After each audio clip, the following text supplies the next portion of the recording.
শিল্পীরা অসাম্প্রদায়িক, তারা ধর্মনিরপেক্ষতার কথা বলে, মানুষের কথা বলে, মানুষের পাশে দাঁড়াবার কথা বলে।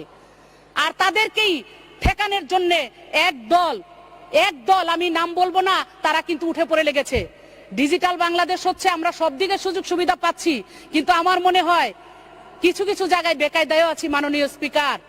কারণ ইউটিউব খুললে, ফেসবুক খুললে কি যে একটা অবস্থা, অশালীন ভাষায়, অকথ্য ভাষায়, যেইভাবে কোরআন শরীফকে সামনে রেখে, আল্লাহ রাসূলকে সামনে রেখে যেইভাবে অকথ্য ভাষায় আজকাল ওয়াজ শোনা হয়, খুললেই দেখা যায় এগুলো একজন আর একজনকে গালিগালাজ ছাড়া, ভালো কথা ছাড়া খারাপ কথাই সেখানে বেশি শোনা যায় মাননীয় স্পিকার। আজকে সেগুলো কিন্তু আমাদের খেয়াল করতে হবে, আমাদের প্রশাসনকে এগুলো দেখতে হবে।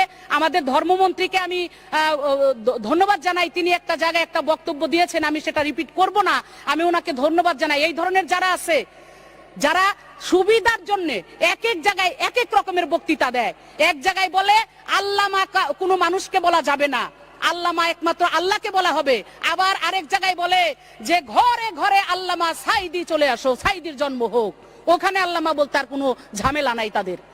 আরো অনেক ধরনের কথা আছে যেগুলো আর আমি এখন বলবো না, কিন্তু আমাদের প্রশাসন, আমাদের সরকারের এগুলো নজরদারি বাড়াইতে হবে মাননীয় স্পিকার। আমাদের কালোকে কালো বলতে হবে, সাদাকে সাদা বলতে হবে। কোন গ্রুপ অনেক বড় তার পক্ষে থাকবো, আর যারা দুর্বল তার পক্ষে থাকবো না, এই কথায় বিশ্বাসী অন্তত আওয়ামী লীগ সরকার না, জয়ন্তী শেখ হাসিনার সরকার না।